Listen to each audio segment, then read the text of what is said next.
हाँ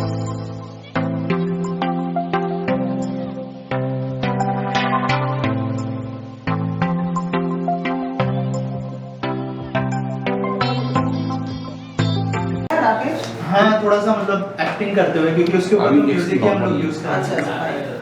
मैं गा दूँ क्या? हाँ गा दीजिए ना, अच्छा रहेगा वो। My baby, baby, don't you cry, come to mama. His daddy's gonna get you diamonds and drama. Oh baby, baby, रुतबा ही अलग है. Who's over मेरे इशारे पे सब है.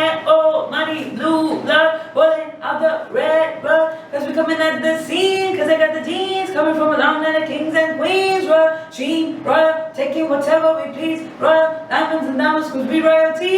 Better believe you bend the knee. La la la la. Who rules the world? La la la la la. Who rules the world? Okay ma'am, thanks ma'am. One second. Okay Sukriti ji, सबसे पहले congratulations, जो है गाना सब लोग पसंद कर रहे हैं। Thank you. सबसे पहले गाने की बिहाइंड द स्टोरी अगर कुछ बताए कि हु रूल्स द वर्ल्ड जी। उसके बारे में अगर कुछ शेयर करें कि कैसे आया आपके पास ये गाना, और थोड़ा सा अगर गाने के बारे में बताएं कि क्या क्या प्रिपरेशन करनी पड़े इस गाने को लेकर। Who Rules the World गाना मुझे आया थ्रू हर्ष उपाध्याय, जो कि इस गाने की म्यूज़िक कंपोजर हैं। इनके साथ में 2 साल से काम कर रही हूँ। Who Rules the World is your song from the Royals, और नेटफ्लिक्स की ये सीरीज़ शूट हो चुकी थी जब हमें टाइटल सीक्वेंस के लिए ब्रीफ आई और उन्होंने बताया कि उनकी क्या क्या रिक्वायरमेंट है। हमने गाना लिख दिया, सबको पसंद आ गया। राइट, ऑल्सो क्या क्या प्रिपरेशन करनी पड़ी इस गाने के लिए? Preparation as such I think इसकी तैयारी तो हम ज़िंदगी भर से कर रहे थे, क्योंकि इतने टाइम से हम बहुत सारा काम कर रहे हैं। I been writing lyrics in Bollywood for like 2-3 years now, और इतना सारा जो एक्सपीरियंस है वो कहीं ना कहीं काम आया और हमने लिख लिया गाना with the help of Harsh Upadhyay. He guided me कि उनको क्या क्या चाहिए गाने के अंदर, and we finished up the song. Also दूसरी बार आप सॉन्ग गा रही है नोरा के लिए, कैसा एक्सपीरियंस है और क्या कभी मिलने का मौका मिला या फिर बात करने का मौका मिला? हाँ जी, I met Nora, she is a darling, and इस बार तो नहीं, जब मेकिंग के टाइम पे हम मिले थे, बट जब फर्स्ट टाइम हमने उनके साथ गाना किया था सुल्ताना, जो कि बी हैप्पी फिल्म का गाना है जिसमें नोरा खुद एक हीरोइन है। एंड इस गाने के लिए जब वो आई थी स्टूडियो में, तो आई वोकली इंस्ट्रक्टेड हर कि उनको कैसे गाना है, पूरा का पूरा रैप, एंड बहुत सारा टाइम स्पेंड करा हमने स्टूडियो में और बहुत मज़ा आया उनके साथ। Right, also talking about this song, corporate culture में बहुत पसंद कर रहे हैं, नॉन फिल्मी, तो क्या कुछ कॉम्प्लीमेंट्स आए फ्रेंड्स फैमिली, उसके बारे में अगर कुछ शेयर करें आप? अच्छा, नहीं, ये तो मेरे लिए भी न्यूज़ है कि कॉर्पोरेट वर्ल्ड में बहुत पसंद करा जा रहा है, तो उससे बढ़िया कोई चीज़ ही नहीं है, बिकॉज कॉर्पोरेट की लाइफ के बारे में बहुत बात करते हैं इस सीरीज़ के अंदर, द रॉयल्स के अंदर। सो अगर सबको पसंद आ रहा है तो ये अच्छी ये बात है। कॉम्प्लीमेंट्स मुझे मेरे बहुत सारे दोस्तों से मिले, बहुत सारे लोग जो मेरे टच में थे फ्रॉम स्कूल कॉलेज, तो उन सब के मुझे दूर दूर से मैसेज आ रहे थे कि ओ सुकृति, मैंने तो ये गाना पहले से सुना हुआ था, मुझे पता ही नहीं आपने गाया था। ओ देन दे गॉट एक्साइटेड क्योंकि मैंने सबसे शेयर करा, एंड अब आप लोगों के साथ भी शेयर कर रही हूँ।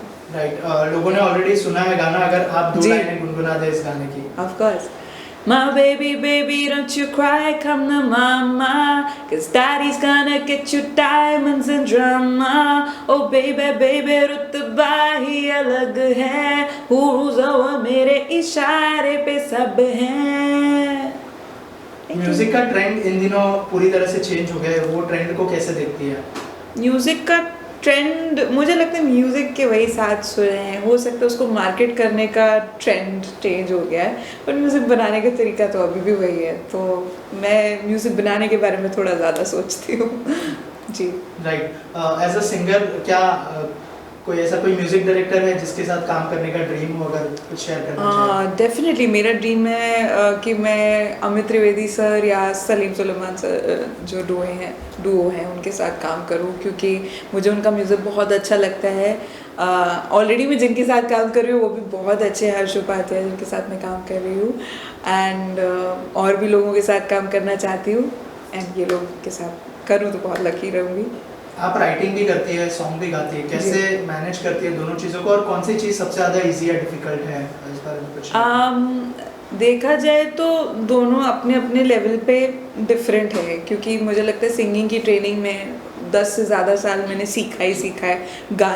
गाने बनाने का भी सारा जो हुनर है वो उसी से आता है कि आप सीख के आप इतना ज़्यादा म्यूज़िक थ्योरी लर्न करते हैं कि आपको गाने बनाने का भी कहीं ना कहीं एक अंदर से सीख जाते हो। लिरिक्स राइटिंग तो मुझे लगता है स्कूल में ही जितनी मैंने पढ़ाई करी और उसके बाद मैं बहुत रीड करती हूँ तो उससे मुझे आया, and it all goes hand in hand. मुझे मैनेज करने में ऐसा कुछ नहीं लगता है, मुझे लगता है रोज़ जिस चीज़ का आप रियाज करते हैं अपने आप वो अच्छा हो जाता है। मैं कोशिश करती हूँ कि मैं रोज़ कुछ ना कुछ लिखूँ, रोज़ रियाज करने के लिए एटलीस्ट 1-1.5 घंटा तो बैठूँ मिनिमम। तो ये सब है, मैनेज हो जाता है with discipline and hard work. लेकिन थोड़ा सा इजी रहता है जब आप गाना लिखती है और खुद ही सॉन्ग को गाती है तो? डेफिनेटली मुझे याद रहते हैं लिरिक्स तो इजी रहता है। राइट। ऑल्सो टॉकिंग अबाउट, जैसे आपने कहा कि म्यूजिक ट्रेंड जो है हैंड इन हैंड जा रहा है, इन दिनों सोशल मीडिया बहुत वास्ट हो गया है। इन दिनों रील से लोग डिसाइड कर लेते हैं कि सॉन्ग हिट है या फ्लॉप है। Correct. उस ट्रेंड को आप कैसे देखती है?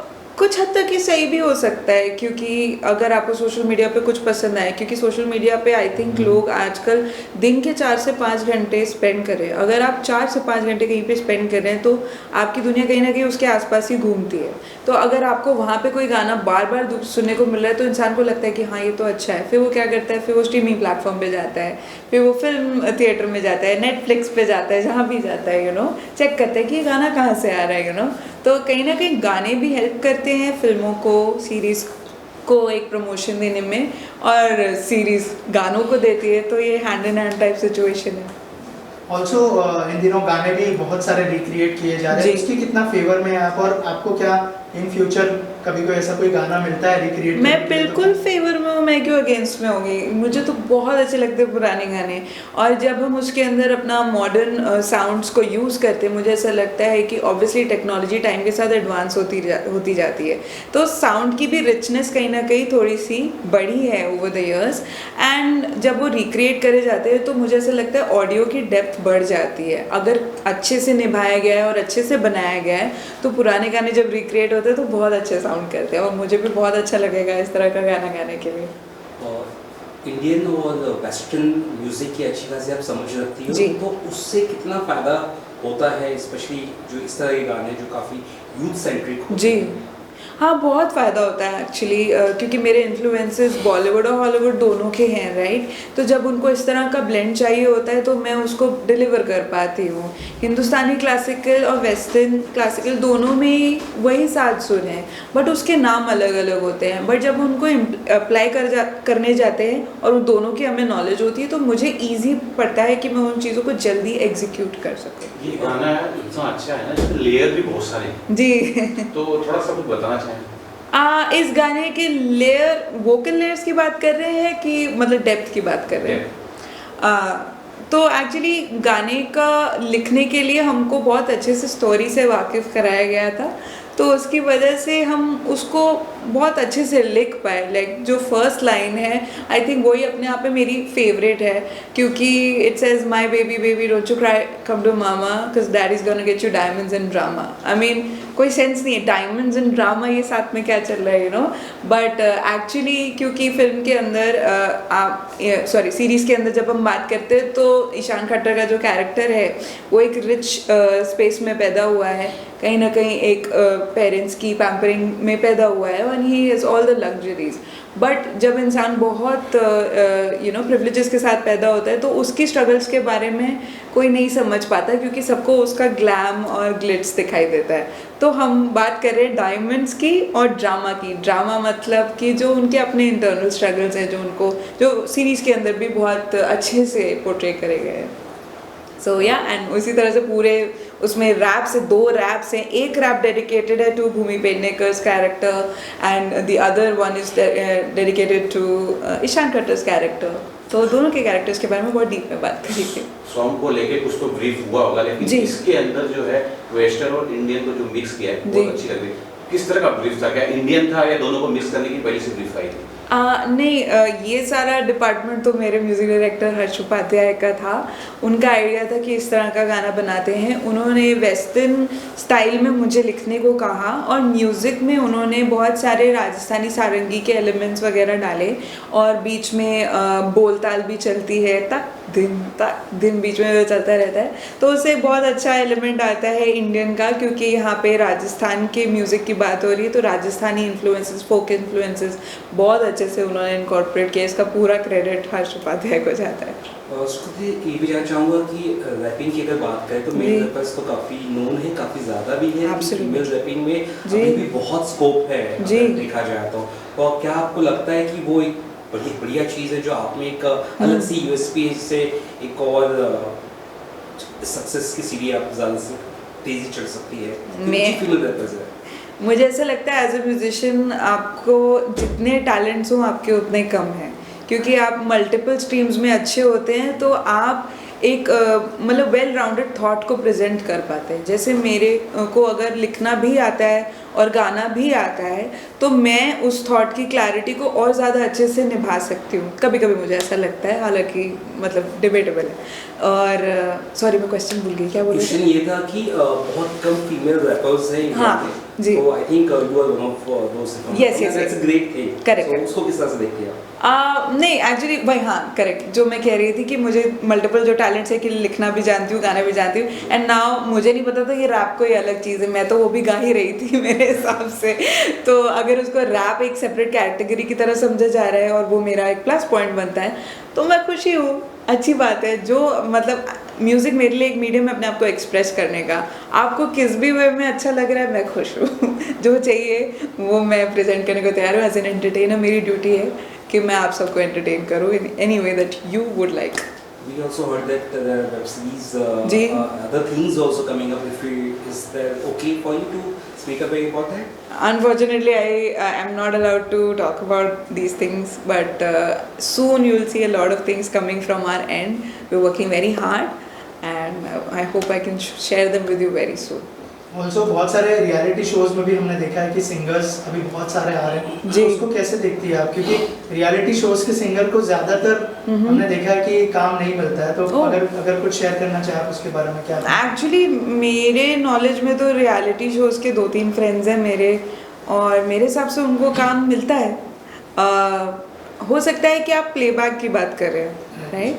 तो मुझे लगता है कि प्लेबैक में काम करने के लिए आपको एक रिलेशनशिप बनाना पड़ता है with your music directors and with every person who is in the industry, क्योंकि आपकी जो पॉपुलैरिटी है वो मार्केटिंग के लिए एक बहुत अच्छी चीज़ होती है। तो कभी कभी लोग उनके साथ काम करते हैं for popularity reasons, but also having a good relationship with music directors who working very hard, जो बहुत अच्छा काम कर रहे हैं, उनसे भी एक रिलेशनशिप मेंटेन करना और अपने आप को even if you have done very well अपने आप को पिच करना, अपने आप को बताना कि मैंने ये काम किया है, you know I am from here and here, तो आप मेरे साथ काम करना चाहेंगे कि नहीं? काम करने से काम बनेगा। तो मुझे नहीं लगता कि रियलिटी शोज़ के वालों को कम काम मिल रहा है, मुझे लगता है उनको अच्छा काम मिल रहा है और जो अच्छे होते हैं वो आगे बढ़ते हैं। अच्छा, इसका कंटिन्यूएशन में मैं एक सवाल पूछूंगी कि रियलिटी शो की बात हुई जी, बट हम सबको पता है कि playback singing is a different ball game altogether and stage singing is different, so maybe that is the reason आपको ऐसा लगता है कि वोकल टेक्सचर जो है, जो वोकल ट्रेनिंग होता है वो बहुत मैटर करता है प्लेबैक सिंगिंग के लिए, और स्टेज शोज के लिए रियलिटी शो का जो प्लेटफॉर्म मिलता है पॉपुलैरिटी वो मैटर करता है? थोड़ा सा ये लेयर्ड क्वेश्चन है, मैं आराम से बताती हूँ। मुझे ऐसा लगता है कि मेरे जितने भी कलीग्स हैं जो लोग रियलिटी शो से जाकर आए हैं, उनकी आवाज़ में मैंने इतना प्यारा इम्प्रूवमेंट देखा है। मुझे लगता है ना, not only are they ready for studio, they are also ready for stage, क्योंकि वो बहुत मेहनत करती है अपनी आवाज़ पे और फिर वो उसको जाके स्टेज पे भी गाना सीखते हैं। तो मुझे लगता है एक रियलिटी शो में जाना एक वेल राउंडेड बूट कैंप की तरह है। तो दोनों चीज़ें हैं, अच्छी बात है, मतलब पर आई थिंक ये मार्केटिंग से रिलेटेड है, क्योंकि जब लोग स्टेज पे देखने के आदी होते हैं तो वो ये समझते हैं कि this artist will come to stage, right? तो वो एक परसेप्शन की बात है, बट इंसान को अपना दिमाग ओपन रखना चाहिए कि ये इंसान अगर ये कर सकता है तो ये भी कर सकता होगा। Let me give it a shot, let me give it a try. Lastly क्या मैसेज देना चाहेंगे ऑडियंस को? मैं अपने ऑडियंस को यही कहना चाहूँगी कि मैं बहुत मेहनत कर रही हूँ, मैं बहुत काम कर रही हूँ। आई होप मैं आपके पास बहुत अच्छे अच्छे प्रोजेक्ट्स लेके आऊँ। जितना प्यार आपने हु रूल्स द वर्ल्ड को दिया, बी हैप्पी की पूरी एल्बम, सुल्ताना, देवी, मज़ा ही मज़ा और ड्रीम, इन सारे गानों को दिया, उतना ही प्यार मेरे आगे आने वाले गानों को भी दीजिए। बस, thank you so much and all the best. Thank you.